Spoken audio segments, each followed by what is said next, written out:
Right. Mamuka sei vana veZimbabwe. Mamuka sei vana veZimbabwe. Nhasi tombotaura nevari muSouth Africa. Meseji yakakosha yataisirwa kuti tiende tinosangana paZimbabwean Embassy muPretoria tichiitira demo. Zvino vana vose vari muSouth Africa, please ngatibatanei tirwire kodzero dzedu, tirwire magenerals edu ari kumbunyikidzwa. Saka tose ngatibatanei. Cape Town, East London, Eastern Cape, Mpumalanga, Krugersdorp umo, muJoburg umo.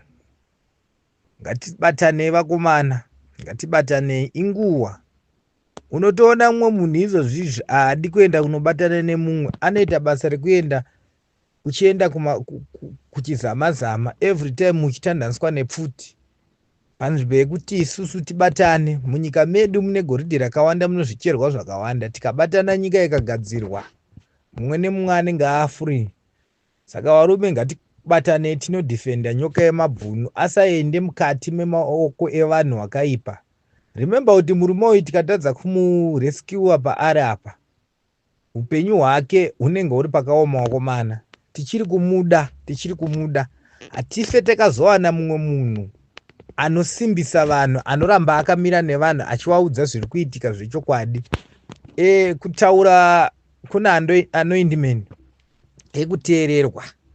Zvino imi mose hapana mumwe munhu anozogona kuteererwa nevanhu kunze sezvaari kuitwa nyoka yemabhunu. Saka dai tiri vamwe tambobatana, tasiya zvemagurupu zvekuti ini ndiri muchenji champion, ini ndiri wechakati. Kwete guys, izvozvizvi tiri vana vomunhu mumwe chete. Hatina zvemabato, tiri kugadzira nyika yedu. Kana nyika yedu taiwaka, saka nyika yedu isu ngatitaure nemuromo mumwe chete. Hendei tinobatsira comrade nyoka yemabhunu, wabude mumapurisa. Zviri kungodiwa mari yako yekukwira taxi kuenda kunosangana paspoti pari kusanganikwa nevamwe. Handiti hapasi kudiwa mari yekunzi donetai mutsvage lawyer. Isu ndisi malawyer tichamirira mumwe wedu kuti abude muhondo yaari iyi. Saka isu ngatiendei tinobatana sevana vomunhu mumwe chete, sevana vakawayamwa zamu rimwe chete, sevana vakabarwa namai mumwe chete. Ngatiregerei zvatinoita izvi. Munoziva kuti tine chimwe chinhu chatinoita vanhu vaZimbabwean chinotirwadza, chekuti panguva yatinenge chiti munhu ari panguva yakaoma, isusu tinosiya munhu ari panguva yakaoma. Panzvimbo yekuti ubatsire munhu, chinhu chaunokwanisa kubatsira ipapo kuburitsa foni kuti utore vhidhiyo. Izvozvo handione zviri zvinhu zvakanaka. Ndinozviona pane nguva yakawanda zvakafanana, for example, ndese example yekuti munhu anoita tsaona. Panguva yaari kuita tsaona, ari kuda help yekuti akasike kubatsirwa pada aigona kurarama.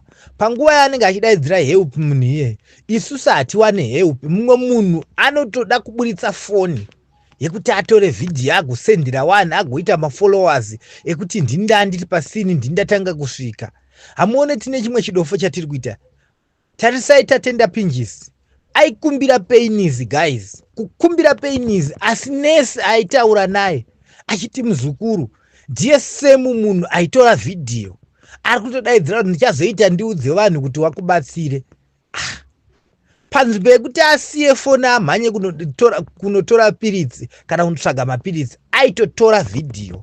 Ndosemu zvatinoita isu vana veZimbabwe. Zvino wakomana, hatina kwatinoenda guys tikapota tikuita unge kukura kwedu mafoni aya takange tisina mafoni here. Handizive, pamwe takange tisina mafoni taakushamisika nazvo here zvinhu izvi nekuti zvaamatiri, handinzwisise. Izvozvizvi tiri kudaidzira munhu wese vakomana, ngatiendei tibatane, ngatiendei tiende tinorescue mumwe wedu ari panguva yakaoma. Mumwe munhu ipapapa chaanogona kuita ipapapa kuda kutosenda maaudio kuti zviri kuzonzi zvakati, kuda kuti ndatanga kuzvinzwa, panzvimbo yekuti tirongane tibatane. Ngatimbosiyei zvisina basa vanhu vari muSouth African maZimbabwean, ngatibatanei toita muromo mumwe chete. Izvozvi tikabatana muchaona kuti neSouth Africa ichakumiririrai kuti imi hamuchadai zvasi utongo huri kuSimbabwe huri kukurwadzai, asi kuri kumbunyikidzwa vanhu. Hamusi kuona here kuti vanhu vari kushungurudzwa? Wanda Blessing chaicho wari mujeri, ane mazuva mangana ari mujeri, journalist. Varume, ngatibatanei apa, hendei tibatane vanhu vari muSouth Africa, ngatibatanei nzvimbo dzese, ngatibatanei varume, hendei tinosangana paembassy, tiende tinomirira mumwe wedu akambunyikidzwa. Ndatenda mangwanani. Tinosvikepi neZimbabwe ichita zvainoita? Tinosvika kupi? Mubvunzo wendogara kisa chero nguva nenguva mashoko angu. And how long we can take and rely on this situation in the country, from the bread of Africa to the bean of Africa. Now it's a rotten nation, Zimbabwe, rotten country, Zimbabwe. From the basket of economy to go to the bean of economy. Now Zimbabwe is no longer to be in the international trading market. Now it's on the village trading market. The international community is out. For a while, 3 decades, Zimbabwe is out of the international market and international community. Now it's on the urban area. What I'm speaking now is true. And the resources and the minerals of Zimbabwe, some other people, they are saying 40s and 60s. It's too heavy. But they are not getting money with that because the leaders of the ZANU-PF, they are middlemen. They are using them as a middlemen because they don't have a right to go to the international market to sell the minerals and everything for the Zimbabwe. For the Zimbabwean citizens of Zimbabwe, they can benefit with those resources. Like South Africa, what do you do? Like Namibia, what do you do? Like Botswana, what do you do? Like Zambia now, what do you do? Only 50 people, they are benefit.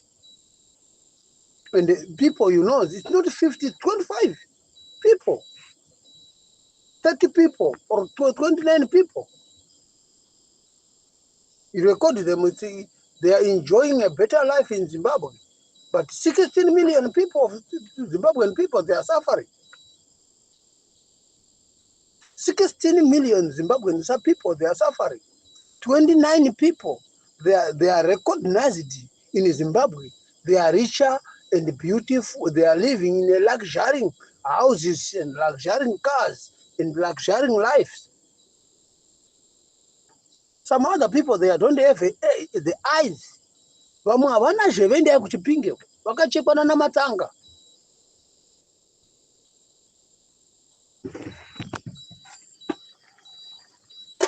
Do something in serious, guys. The leaders, it tells me more serious. Baba Wageza nemi advocate Nelson Chamisa Fadza Imaye. I think ndimu na manzwi anonzikwa ku world. Ndimu na manzwi anonzikwa ku world. Pamunoenda ikoko kwa mugonere kutaura kuti how we can resolve this issue for the economic establishing and what and shit and what and fucking bastard story for the Zimbabwean people. Look at Burkina Faso now. The Nigerians, they are running away from Nigeria, going to Burkina Faso to get asylum sticker, to get a job in Burkina Faso. But Burkina Faso was poorer than Nigeria, even like Ghana, even any other African continent. But the guy you leading Burkina Faso, he don't have even 37 years. He's 36 years. Old young man. 36 years. Look how you motivating everyone in the Burkina Faso, including of the Burkina Faso's country. Just fucking writing about, hey, you cannot go anywhere. I'm Satanya Komani or number. I mean, Masoja, to know Rombo, ende munangagwa achibva pachigaro toda kuziva kuti wanaita idzamara vari kupi kana Patson dzamara vari kupi. Mukadzi the late Tsvangirai, mukadzi wake wokutanga, how did you die? Peter Pamire, how did you die? Josia Magamba Tongogara, how did you die? And all those people, we are torturing people. And Imbaya Thomas Mapfumo, how he did that torturing, and who did done that job?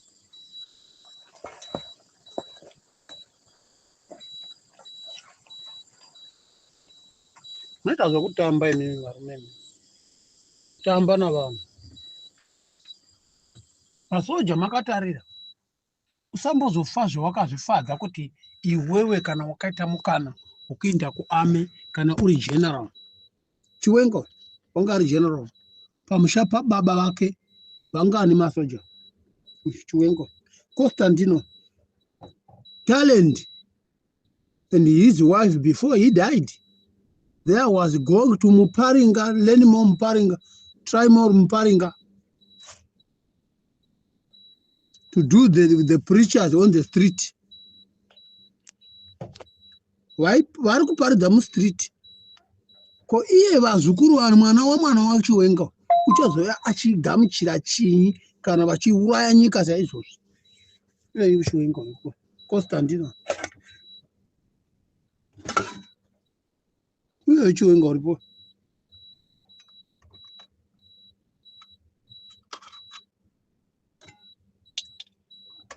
Mwana wake achita chii?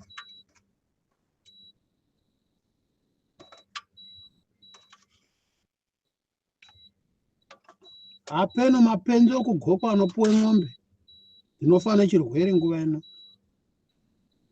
Vanhu vachitore mari vachidya muchipuwe ng'ombe. Muri mhuka dzavanhu musi. Imotopuwe ng'ombe mototi bububu kuuchira maoko kuuchirira ng'ombe. Inowatakwa nechirwere mangwana yofa. Vana sekuru vangu chaiyo achanudza mai vangu. Adzine ng'ombe dziri kuma 5,000 nikina asina kana imwe inofamba kudai. Matanga akavharwa. Vane ng'ombe dziri kuma 5,000 muZimbabwe. Hatichatoataura namazita. Asi kana vasina kana imwe muzakoma.